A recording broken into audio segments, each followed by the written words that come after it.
got this big hype going on and I have all of these obligations to fulfill. Okay. So that's being in the fight when you're feeling the resistance of something that happens every single year. Think back to the time when you were little, when you actually enjoyed it, or when your kids were little and it was fun because you saw your kids enjoying it. You don't need to get involved in the hype. You don't need to focus on all of the materialism, on all of the parts about the holiday seasons that you don't like. You don't need to focus on all of that. You can change your perspective to focus on the parts of this year that happen every year. So it's not like it's out of the blue or a big surprise. Focus on the parts that uplift you. Because when we're in that place of resistance, we're still in the fight. So maybe you don't like the holiday seasons, maybe you don't like any of it, but you don't need to be grumbly about it. Find some aspect of it that you do enjoy. Isn't it lovely when you gift someone to see their appreciation in receiving that? Isn't it lovely to spend time with loved ones and to have fun and to create joy? I mean, every Christmas, there's always kind of some gag gifts going on in our family that are there just to create laughter. They serve no purpose, only just to create laughter because they're so ridiculous. And it's really fun. I just got to celebrate for the first time in many, many years, actually, because I'm very rarely, well, I'm never here for Christmas in the States. I'm still at my father's house. But my sister came last weekend and we got to have an early Christmas together, all three of us. And it was really, really fun. She even brought a tree and we decorated it, a small tree. And it was just great. It was great to open presents and exchange gifts and thoughtful things that we thought the other people would like and funny things that made everybody laugh. And we had a lovely, joyous celebration. And even my dad, who doesn't really do Christmas in a big way and doesn't celebrate it, and he very rarely sees us here for that time, he said this was so wonderful to celebrate this time with both of you. And it really was. Now, I am Christmas mad, and that's because my mother was, and mad like nuts about it, not angry. And my mother created a big Christmas thing, and I did it really big for the kids when they were growing up. And so generally, well, one son really loves it and the other couldn't really care less.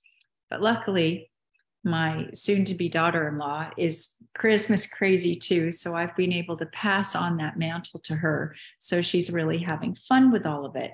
And I love that joy. And so I get to celebrate and do all of that with her and my other son without having to take on the stress of all of the preparation and all of that. So just because you think that it's a lot of work, a lot of stress, a lot of this, you can have your Christmas or holiday celebrations be as chilled out as you want to.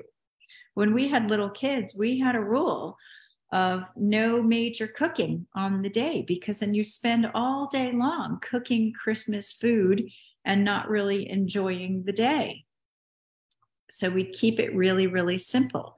This year, because we have extended family coming and there's more of us, we've decided that we're going to cater in, which is much easier so that we don't have to spend all day in the kitchen working. So make it work for you. Find the joy in this season. Last year, one of my sons decided that he didn't want to feed the materialism that was going on. And he said, I'm not buying any new things.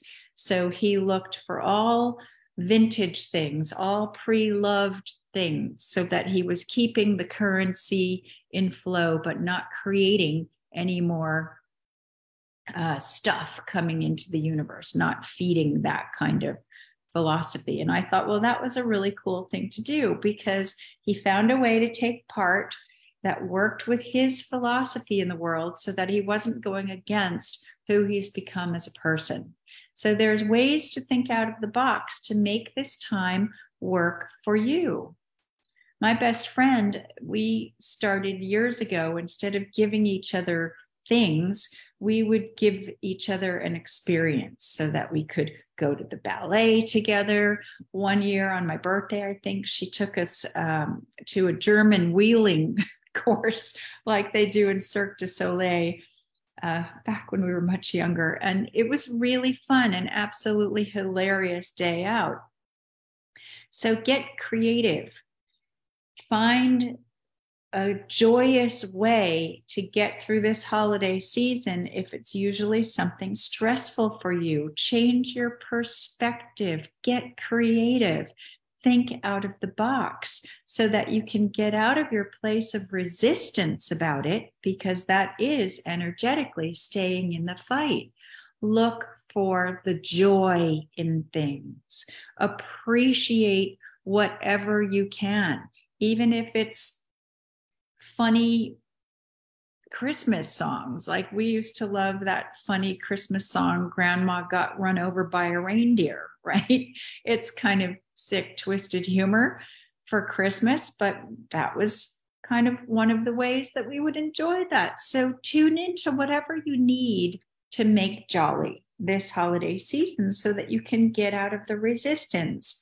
And there's still weeks before Christmas, and I'm not sure when Hanukkah starts, but there's still some time before that starts too, so that you do have time to think deeply, creatively about your loved ones and what you could gift them if you feel you need to do that.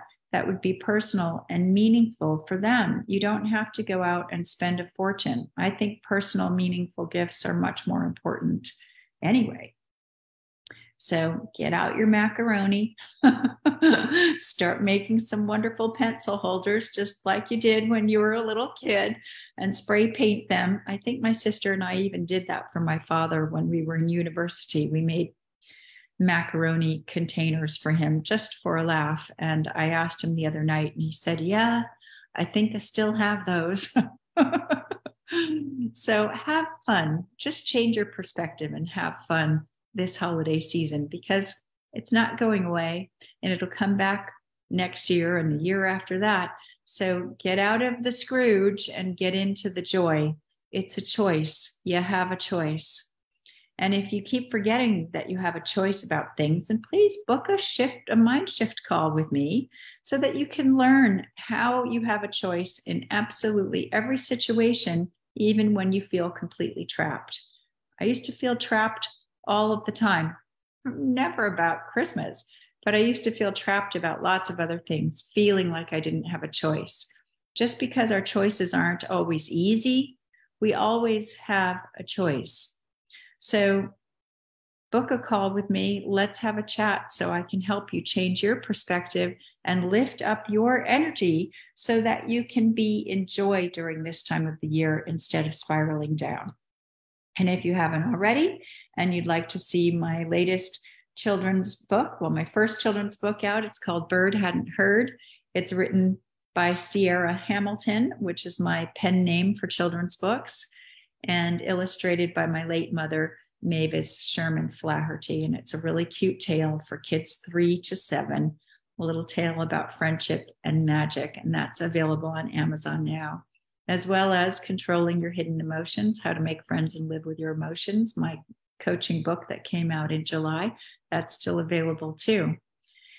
And if you really want to give somebody a great experience, then September 22nd to October 6th of this coming year, we're going back to Peru on a change your life trip of self-discovery, shamanic healing, and it's going to be absolutely fantastic.